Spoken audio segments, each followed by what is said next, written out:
Hello everyone and welcome to the LFC Daytrippers. I'm Gav, that is Dom from the Road End Pod, and we are live from Liverpool City Centre. Drinking pints of Guinness at 12 o'clock, Dom. I know. It's alright, isn't it? Winning for a Friday. Yeah, it's absolutely winning. Talk for a minute there, Don. I'm just going to have a drink. What do you want to talk about? Don't know. If I talk, you'll end up losing viewers. Not at all, not at all. Look, there's news rattling off about Liverpool at the minute. I was talking to Courtney last night about this guy Endo from Stuttgart. We were talking about Decore, we were talking about Andre, we were talking about Bournemouth. We were talking about loads of different things. I suppose I can talk to you about it as well, because getting all different views is where we're at. But the one this morning seems to be Ryan Gravenberch. That seems to be the one coming in this morning. So, where are you on that?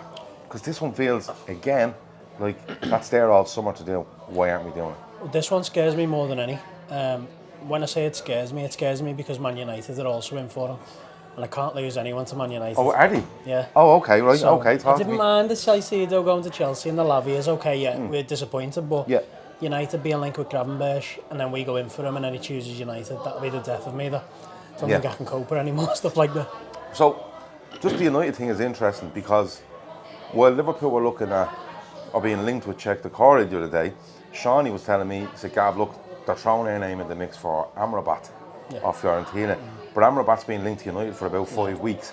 And it feels a bit like, throw Liverpool's name in there, it wakes Manchester United up to get the deal done. If they're haggling over a few quid, they'll go and pay it. And it's funny because Liverpool fans last week, and many of us included, were saying, look, just pay the 50 million for Lavia and get it done. But all clubs do this. You know, they could be 3-4 million short, and they'll say, you know what, no, we're not. And people go, why don't you do that? At the end of the day, 3 to 4 million, I think is it 80 grand a week? Yeah. Over a year's contract. So you could actually offer someone an extra 20, 25 grand a week over 4 years and get them, instead of paying it on this player. So everything is checks and balances. Cat says, have faith in Klopp. Ravenite says, Gravenberch is the one heating up while we still don't have a proper six. That's the other thing on it, though. Yeah. Now this guy, Endo, coming in, is a number 6. Yeah. But come on, and at 15 million, a 30-year-old Japanese international, he could be brilliant. But that feels like he's signing alongside someone else in that 6 now. I feel like it has to be because, you know, it doesn't matter about the fee. And I think at the moment it doesn't matter about the age, because speaking with a couple of guys last night from the Bundesliga, they were telling me age isn't a number with this guy because of the ability to cover the ground that he can. He said he's got 20,000 miles on the clock, where you'd have Fabinho on 50,000 miles. So, you know, while I agree he's not the main target as a number 6, I feel like we did need 2 in. Now, the way I'm thinking about it is, Lavia, don't get me wrong, he would have been a really good signing, probably for the next few years. You're looking at it now thinking, okay, well, you never spent 50 million, 60 million on a backup, you spent 15, so there's less pressure on that. Yeah. So the next guy who comes in has to be that number 6 that we know will deliver. So, you know, I'm optimistic, and the names that are in the hat, Decore feels like it's a lot of money for somebody that I don't really know too much about. I seen him at Anfield, thought he was good, but 70 million now, I think we're in a position where we can't really turn our nose up at these fees because we've put ourselves in this position. Yeah, 100%. You know, like, you said something there. You bring a guy in for 15, 20 million, there's less pressure on that. And I was saying the other day, yeah, you bring him in second. Yeah. You bring in your big one, then you bring in this guy and you go, oh, he's going to be back up to him. Less pressure on him. So, but look, there's players out there, people have thrown around like the Andy Robertson, stuff like that, where you go, what's going on here? 8 million quid for a left back, and he turns into the best left back in the world. That's it. You know, so you kind of have to have that side of things. And look, the player's going to be backed when he gets to Liverpool. There's no doubt about that. But it's unfair enough. I said it last night. It's unfair enough to turn up and Liverpool go, we've been missing a 6 all summer, you're it, you know. And maybe he goes, that's great, I'm brilliant at what I do. But if anything goes wrong with him, then we're all sitting there going, who's going to play it? And I'm sorry, but Alexis McAllister isn't signed as a 6. Does okay against Chelsea. But Alexis McAllister isn't it. Curtis Jones most certainly isn't it. And Bajcetic, I think, is an outstanding footballer. But he's not going to play every game all season for you. No, he's not. And I think putting the demand on Bajcetic would be totally unfair. And obviously the demand on Curtis Jones right now should be, you know, there should be pressure on him. But as we've seen in the last few days, he's injured again, and you can't really rely on Curtis Jones for stringing amount of games together, because he tends to break down his body, which is a shame. Because I actually felt like coming into the season with the momentum he had from last and then the Euros, that it was going to be an exciting season for him, and again he's had another stumbling block where he's injured. I feel like the next signing's got to be the one what everybody gets on board with, and we get this toxic fan base into one, because the last whatever we're in now in the transfer window, it's just been depressing watching it, hasn't it? Is it achievable though? Because I've been saying over the last week or so on air shows that look, say for argument's sake they sign this Endo guy, and say they sign Gravenberch, right? And then they say to themselves, we're going to go in and we're going to sign Check the Corey. Now I feel like that's a bit of a mad one, doing three of them, especially when you're looking at centre half. But that's another argument for another day, right? Yeah. Maybe that's just the rumours flying around, and the Corey's further down the road than we think. But is it possible to bring us apart, like the fan group together and people on the same sheet, I suppose, singing off the same hymn sheet? Because I think the best Liverpool come out with this summer is, yeah, you got the players in eventually, but you made a complete hames of it while doing it. Like, let's be honest, we knew, it's not like Jordan Henderson left the club on the 15th of August. Yeah. Or Fabinho left on the 15th of August. It's been a while now, hasn't it? We knew from the 1st of June what we needed. We knew what players were leaving. Yeah. Right? We paraded them around Anfield when they were leaving. We knew. And we brought in two really, really, really good midfielders for the three that were leaving. Fine. But it's about 5 weeks since Jordan Henderson left for Liverpool Football Club. And the same with Fabinho. And we're sitting here now on the 18th of August, going into our second league game, with 12 days left in the window. I don't think Liverpool can come out of it. They'll come out of it with some credit if they sign the players, but they can't come out with everyone going, that's an amazing window. No. I don't think there's anyone available right now who we'd all go, that's the signing. When I thought, don't get me wrong, the Caicedo thing, it never happened, it didn't come off, but when he was linked and when we put that bid in, I got to a point where I thought, oh my God, this is a game changer. If we don't bring anyone else in now, I don't really care.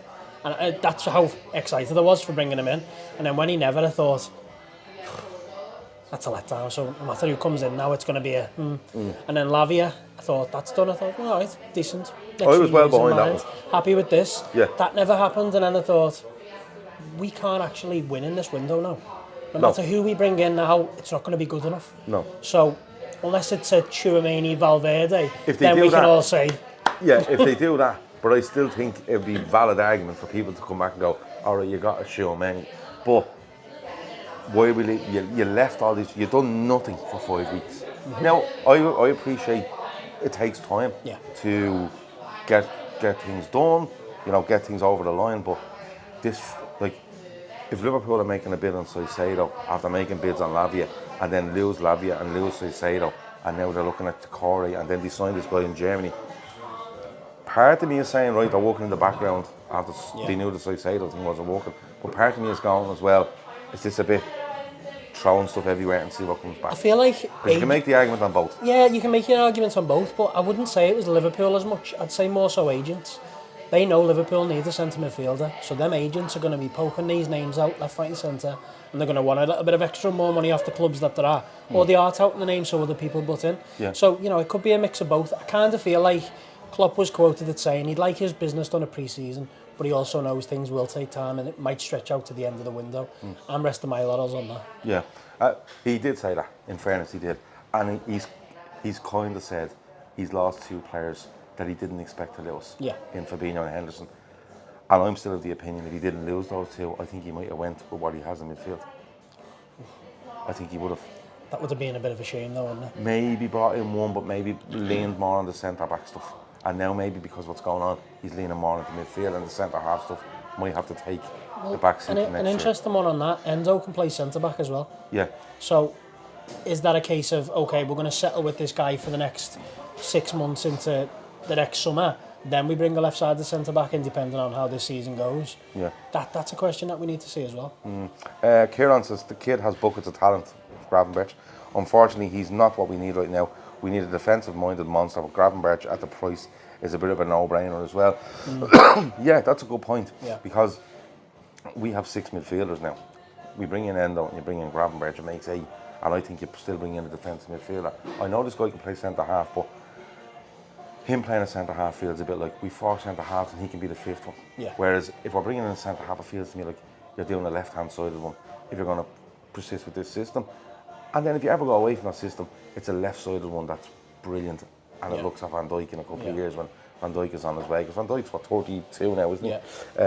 So, but could probably play for another 3 or 4 years. But that's where it makes it sticky. Let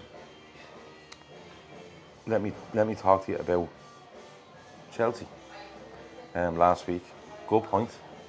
We're going to talk about Bournemouth in a minute, but a good point overall. Thought we started really well. Yeah. You know, if that second goal goes in, I think it's game over. I think we could have sat in and 3 or 4, I think. We would have really hurt him. Pochettino does well. He adjusts himself, but he's getting lots of credit for Chelsea's second half performance, and he should do. He should get lots of credit. But I think Liverpool let him as well. I think dropping Enzo Fernandez in a bit deeper and not following someone, getting someone to go in there and go, I'm following him in, like Firmino would have done, and said, I'm following him. He's not getting time on that ball. And then by doing that, I think we're a bit static on what we were trying to do, because Sterling finds some space. Your man Jackson was good. But overall, it's a good point away at Chelsea, because we didn't know what we were going to get off them. Let's be honest. And you know, it doesn't matter what time or what point of transition both clubs are in. A point away to Chelsea is not the end of the world. Yeah. You know, we've got probably one of the hardest league games out the way, in my opinion. And you know, it might have been a time to pounce on them and beat them. That would have been nice, of course it would. Yeah. But if anything, the first half an hour said to me, we've got everything we need apart from that number 6. Yeah. You know, if we can play the way we did and have a number 6 in there, it just, you know, stinks of trouble for the rest of the league. But I also feel like if it was me personally, when you're saying with Endo, I'd have probably pushed Gakpo further up, because I thought Gakpo really struggled in that game. Gakpo, I thought Gakpo, Liverpool, sorry, we were live on air, breaking news, Liverpool signed with Endo for £19 million, it says here on Sky Sports. But they're not great with the numbers, Sky. I reckon it's probably so 19 million euros, 50, it's probably it's £8.50. But that is live breaking news. Liverpool have signed with Endo for 19 million, okay? But yeah, I did think that Gakpo did look a bit lost. Yeah. Courtney was saying it last night, if it comes to this Bournemouth game, and we'll talk in a second about it, she'd have him back up front. You know, find a way of working it. But Jones is injured. I think that's what might hamper us. We might have to go in with the same midfield. Now, the only thing is, I don't think that will happen. Is he registered for tomorrow? Yeah. Endo's ready for tomorrow now. Yeah, he could be. If he What signed time there, it's lunchtime, so it's 12:30. You have it's to have done. it done by 12:30. Maybe they've brought that out now. A 3-year deal for Wataru Endo, which is fair enough. But yeah, I thought as a good point, great. But it showed where we had problems. Yes, definitely. Right? Definitely. And I'm going to say it now. I'm starting to feel really sorry for Andy Robertson, because I think he's been asked to. Yeah, I know where you're going with this one. I think he's been asked to do a task that's alien to him. It is. I think he's trying to be a fullback, and he's trying to be a left centre back, and Liverpool don't know what they're playing at. No, they're not a definite on it. And do you know what worries me about Andy Robertson as well? He gets the criticism he's getting now, it feels like we have to have a scapegoat, doesn't it? It feels like if someone else, Henderson was there, he's gone. Fabinho was struggling, he couldn't run. He's gone. So now it's Robertson. And what people forget about Andy Robertson is he's used to playing that flying wing back. This is a totally different system. That doesn't probably suit him as much as it suits a Trent on the other side. So you've got to look at Robertson, you've got to think, okay, well, if you're struggling, then why is Van Dijk not covering that space on the left-hand side and helping you out? Also, where's Diaz? He's further up the pitch, so he's on his own. So Reece James exploited that. Sterling. Him and Sterling just 1-2 round them all game, and I thought, come on, give the lads a break. That's Van Dijk. He's the leader. He's the captain. Why are you not fucking getting over there? But the point I make on this is, if Trent has gone into midfield, there's a guy in there already, in McAllister, right? And you have Robertson as your left back. Starts at left back.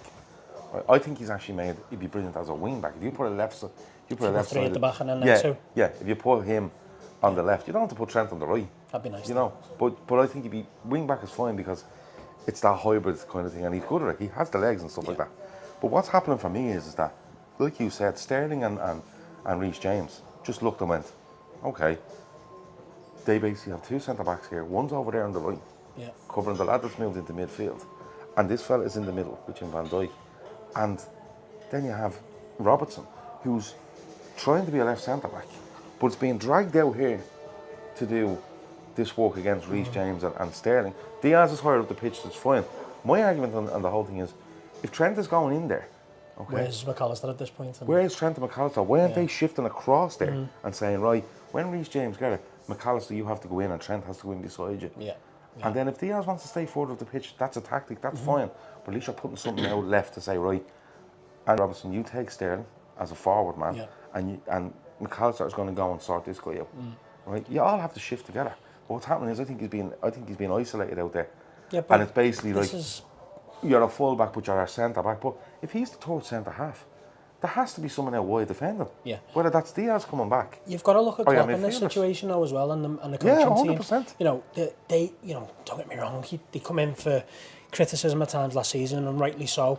But I kind of feel like we're too slow to sort of react. So Chelsea made that change, and it was quite obvious that change was coming because that's where they could get in behind. So we done nothing about that, and then the pressure was constant, and we never done anything to change it. So I feel like we need to start being a little bit more reactive in games. You know, substitutions questionable sometimes 70, 80 minutes when you're thinking get them on a 55, 60. So there is times when you do think, come on, change it up. And I think Robertson was a real downfall on the weekend, and through no fault of his own. But that's where the whole thing around the six comes. Colin, there's an answer in there. Colin Kavanagh asked how good is the Guinness. The Guinness is quality. It's unbelievable, by the way. We're in Pogues in Liverpool, Seal Street, and the Guinness, like we literally were the first customers in the door, and bang, the Guinness is on point. So fair play to them for that. But this is where my argument comes about showing our frailties. Yeah. Right. If you take Robertson out of that equation, just hear me out on this. If you take Robertson out and you put in, let's say, a Levi Colwill. Levi Colwill is still getting isolated as much as Andy Robertson is. Yeah, definitely, because you still haven't got that cover. It's not actually the player that's there. No. It's the collection of players around them. But when I was saying before about the Van Dijks and the other leaders that are on that pitch, surely it's not drummed into them that much that they can't say to each other, he's struggling here, I need to cover over him, or we need to pull someone over. As a leader on the pitch, and no matter what circumstance it is, he needs to adapt to the game as well. So Van Dijk, for me, has to be all over that, and he has to be saying to McAllister, fucking get over here, or I'll get over there and I'll cover him, and when I do that, you need to drop in and cover me. Yeah. Nothing changed. Yeah. It was constant game on that right-hand side. But do you notice when we do this system, and Trent goes into midfield, and I have no problem with Trent going into midfield because I think he's able to get on the ball more, in more threatening, not more threatening positions, he's a threat from anywhere, but in positions where instead of him standing on the right wing and having 45 degrees of an angle to look at the pitch, when he's in the middle, he's 90 degrees to look at. You know, he's that scope, the scope opens up for him, and you can see, like that one for Salah at the weekend, he puts Salah through, and it's a great pass, and he's not doing that from right, he can do that from right back, but he's probably putting Salah down a channel, whereas this one he's putting him right through the middle. But it all feels so stretched for me. You know, he goes in here and all of a sudden, Konate's over here covering all this area here on his own. Because we completely forget the six and we completely forget Salah on that side. And that goes so far away from what we used to be. It used to be Trent, Henderson, Salah. Yeah. Right? And a lot of legs. Yeah, and if Trent went, Henderson sat in. And Henderson, if Trent didn't go, Henderson would say to Salah, you stay up there, don't be worrying about it, I'll cover this. Yeah. And we cheated a little bit. But this feels very, very stretched all the time. And that's where my issue comes from. I've no problem with Trent coming in there and saying, right, he's going to control the game. But then straight away, your six has to say, okay, if he goes in there, I have to make sure that Konate's okay. All right? Now, if Robertson's going to end up having to shift over with Konate and Van Dijk, he has to shift over. Then your sixth has to say, hold on, I need one of these guys in front of me to go, right, you go and help out right because I have to go left here. Yeah. And we all have to fold in and fold out into different things we're doing. it doesn't feel like that. It feels very black and white. Canate's over here covering all this. I don't think, no matter who you put in Robertson's position right now, does any better than Andy Robertson. I don't, because unless you make the left-hand side guy more of a defence, like a Jones rather than a Diaz sort of thing. Unless you put, so you could argue that you need two in there, couldn't you, in the midfield, not just a number 6. You could argue that you do need 2 in them to cover the right and the left-hand side, because, you know, we've seen systems in the past. I think Liverpool ideally would suit a 4-2-3-1. That's my opinion. Gakpo behind and Nunes maybe, something like that. And then you've got the 2 that'll cover the right-hand side and they cover the left-hand side. A bit the way Henderson and Fabinho used to alternate, used to cover each side, used to be quite happy with that. But I don't feel like you could bring in the best left-sided defender in the world. What's that going to change? Because you still haven't got the cover. It's not going to, because we start out, you see, I have to remember, we start out as 4, 3, 3. Yeah. Okay? Yeah. And what happens then is, we then say, right, we're changing to 3, 2, whatever. 1, 3, whatever, 3, 2, 4. Let's not count, we've had the Guinness. Fucking 3, 2, whatever it is, right? But we start out 4, 3, 3. Yeah. All right? 4 defenders, 1 deep, 2 in midfield, okay? And 3 up front. What we end up with is 3 at the back, 2 deep, 2 ahead, and 3 up front. Yeah. So we're actually changing the numbers in midfield and the numbers in defence. Would you say we're overcomplicating our own? Yeah, formation? 100%. Yeah. 100%. Is this just to accommodate Trent? Well, you see, what happens is we get these new, a little bit, but we end up with these newfangled things all the time. Like, let's be honest, Guardiola started doing this with John Stones. Yes. Right? But what happens with him is that he goes in and he puts John Stones into midfield alongside Rodri, okay? And he has basically a centre-back, a left-back, right? But he backs himself. Yeah. What he does is he basically says, those 3 and those 2 are brilliant defensively. And our 5 will do our job up here, pressing, and we'll back ourselves. What happens with us is that Trent, not being, I don't think, an outstanding defender, I think he's a really good defender, we end up with 3, we end up with 2 in there, Trent, so we end up with 4 rather than 5. Because I don't think Trent, like, I was at the Villa game at Anfield. Trent was in there all the time. Villa were sitting very deep enough, pushing up and coming back. And Trent had loads of the ball. But a couple of times the ball broke. And Jacob Ramsey absolutely murdered Trent. Yeah. Because it was just into Ramsey, one touch, took it away from Trent, and Trent was all over the place. John Stones and Rodri aren't doing that. No. John Stones and Rodri are going, Jacob Ramsey gets it, I'm standing him up, and I'll nick it off him, or I'll make sure he goes backwards. So instead of ending up with 5, which Man City did, we end up with 4, in my opinion. Right? Well, and that's where it all comes from. That is just purely down to the fact that they're both defensively minded, where Trent is the opposite, in my opinion. Trent is, what can I do with this ball and how can I create something on the pitch? Yeah. His first instinct isn't, how can I stop this move from happening? And I think that's where we might be kicking ourselves in the teeth a little bit. Sorry. Is he a centre midfielder? Is he a right back? Let's make that decision, in my opinion. Yeah. We're 23 minutes in. We're going to have a pint. I think we ran out of drink, I think, have we? Just about. We might get another one. There's a few comments coming in here. Trevor Vellis is very, very jealous, Gav, about to go on a 2-hour Teams call. People think I'm just doing this for the laugh. You are. But I'm not. I'm working. This is my job. Let me see. Friday points in Liverpool before a Saturday 3 p.m. Living the dream, Gav, says Bertie. I'm here since yesterday, Bertie, and I'm not going home on Monday. So there you go. Let me see. We've got that. It's the Sorbonne fans that we could see the problem at Chelsea, yet the players didn't, says Johnny. Yeah, that's kind of what I touched on, isn't it? With the lack of leadership on the pitch in terms of just helping each other out. It's not lack of leadership I get. What for me is that Liverpool used to be brilliant at identifying things. Yeah. So we're playing like. There's no problem with Liverpool going back and saying, right, we're going to get Czech to Corey and put him into midfield. And then we're going to have McAllister and Szoboszlai, who are more creative, right, than Wijnaldum, Henderson.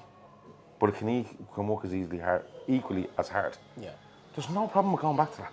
People think when you go back to things that were good, it's like, that was done before, why would you? Look, literally no team on this planet could live with Liverpool. Why have they done that? I can't remember. There was a time last season when we were playing a totally different system. I think it might have been what we're doing now, and it just wasn't working. And then we changed back to our old ways and started getting results. Yeah. is that a problem that Klopp is just too stubborn for this? I don't know. You Or maybe it's the players. Maybe it's the players. Maybe it's the players that just he's decided he's going down a different route. I just don't understand the problem in having a 4-3-3, and then Trent moves into midfield with the ball, and then when we haven't got the ball, he drops it and makes it right back, and it makes it a 4 again. Yeah. Instead of this overcomplication of a Jamie Carragher touchboard and just putting players everywhere. Yeah. Because at the moment, I can never look at the pitch and think he's in position. Yeah. You know. See, the thing is, like, to make it very simple, right? And this is like you know. And we're not Jurgen Klopp. This is joining the dot stuff, right? But like, I can't like if that's me and I'm saying, okay, we're starting with a 4. On paper, it's a 4. Yeah. Right. Yeah. And Trent goes into midfield. Okay. We should have triggers within the team where we just say, right, Trent's in there, Robertson's moved in, so we have Robertson, Van Dijk, Konate. Yeah. You have Trent beside McAllister. Let's take him as the example. McAllister. You have Szoboszlai and Gakpo ahead, and you have the 3 boys up front, right? But there should be triggers, and what I mean by that is that when we're playing that, it's absolutely fine because look, we're getting Szoboszlai and Gakpo, which should be McAllister, but that's the way where we are. And that's the discussion from earlier. When we're getting them, when we have the ball, we have loads of options. 3 at the back is fine. 2 lads sitting there is absolutely fine. If 2 lads ahead that are going to look to create for these 3 lads that are just can blow you apart, that's brilliant. But when we lose it, the trigger should be, right, listen, when we lose it, Diaz, you need to make your way back. Yeah. You need to get back in here because basically what's going to happen here is that one of the Szoboszlai, say for argument's sake we lose it, Szoboszlai should be looking to go into this area in front of the right back position, right? Which means then, if Trent is caught in the middle of the midfield, Szoboszlai is making his way back to cover that area. Yeah. If he looks and sees Trent's making his way back, the break isn't as fast as we thought, Szoboszlai goes back into midfield. But it doesn't seem to be. It seems to be decompartmentalised, I suppose, is the way to look at it. It's just not right, is it, at the moment? Yeah, it feels a bit like, oh, they're breaking on us, the 3 lads up front, but that's not our issue. The 2 lads that are being pushed up forward, we'll kind of help out. The fella in the 6 is looking going, well, Trent, where's Trent gone? You know, and Konate's looking going, where's Trent gone? Yeah. Because he gets caught in a kind of no man's land. Yeah, yeah. It's just the triggers, and we talk about triggers at Liverpool teams all the time. All the time. Yeah, it's very, and it's very we've done obvious. it for years. Listen, I've, you know, from last season into this season, into pre-season, okay, it's pre-season, and I got a lot of shit online for saying, you know, this defence is just no different than it was last season. We're still exposed with the same ball. It's pre-season. It's about minutes. All this nonsense. No, it's not. Because I can see that as soon as someone gets the ball and they put it round our centre-backs, we're screwed. Yeah. And it's the same problem we had last season. So, you know, we've had 6-7 weeks of pre-season. Surely this is going to be addressed by now. When do you know when we played Darmstadt, right, at Preston? The same ball. And you see the goal they scored, right? Yeah. But the funny thing is, Konate is looking at Robertson and Van Dijk. Yeah. And I think he actually forgets that Trent's behind him. And he pushes right up. You see Konate going, boom, I'm stepping right up in line with these 3 boys because this lad's running off the back of me and I know he's fine, I'll get him, right? But I think he completely forgets that Trent's there. And what happens is then... Because he's used to covering that space. Correct. Yeah. He's used to Trent being in front of him. Yeah, yeah. Right? And what happens then is that he goes, you start putting doubt in players' minds. Is this guy behind me? Is he playing there? Is he in front of me? And there's too much to take in. Yeah. This is a very fast-paced game. We also need to remember that Konate is not a seasoned pro. He's still a young, quite inexperienced himself. Okay, he's played a couple of seasons at the top level, but he's still quite inexperienced himself. So, you know, maybe put this pressure on Van Dijk for a little bit. Yeah, that's fair enough. But I just think, I'll go back to it. I think a natural 6 makes a huge difference. Yeah. Because I think what the natural 6 does is the natural 6 says they're able to pick problems and pick the right problem. So if Trent has the ball, right, he's probably leaning to the right hand side going, we lose this, I'll make sure I get over there, right? Because Trent should be really, if we're losing the ball, Trent should be going right hand side. I'm not asking to run back into right back, but cover whatever's breaking on the right hand side. Yeah. But a natural 6 would say to themselves, especially in that Robertson incident the other day, saying, right, okay, hold on a minute. These 2 boys, Diaz is staying up, which is cheating. you have to go back to the days of Henderson and Wijnaldum, where if you're letting that guy cheat, you have to make sure you walk. Yeah. So, and if Trent's standing in there, that's fine. But this 6, I'm going over there. And I'm going to make sure Reece James, no, I'm not going near Reece James. Let him have the ball. I'm going to stand on Sterling's toes. Cut that and let Robertson be a free man. And I'll just annoy Raheem Sterling till he flips and loses his head like he does against us most of the times and disappears out of the game. And that's why I thought we were brilliant going forward. But at the same time, I thought we were too passive at times simply because of the decisions we were making rather than what Chelsea were doing. Well, think about the Caicedo deal, yeah. Caicedo was covered in at Brighton right back this season. Yeah. Also played in that natural 6 position. Yeah. That was the last piece of the jigsaw for Liverpool if that was over the line, because that then eliminates covering the right-hand side when Trent moves up, and it also puts that number 6 in there, doesn't it? So, yeah, we can all still cry about this. Trevor Vella says, give me the number of the Bills and I'll ring them and get them to stick on 2 Guinness. Yeah, we're out of Guinness. We're definitely doing that. Well, when we're finished here, we're going to get another 2. We really are. Quickly, though, before we go, because we said 15 minutes, we're 41 I'm in minutes no rush. We're having a nice time, though. Yeah.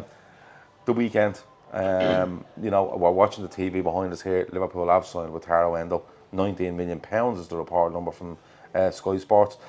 It looks like he will be in the squad for tomorrow. Yeah, well, if I'm presuming he's registered before that announcement's being made, so he could be registered for the squad tomorrow. But going into this Bournemouth game, it's a good point away at Chelsea. Yes. We're going, but these are the games you have to just put away to bed. Now we done it last season, but then again we lost away to them. Same team again? No.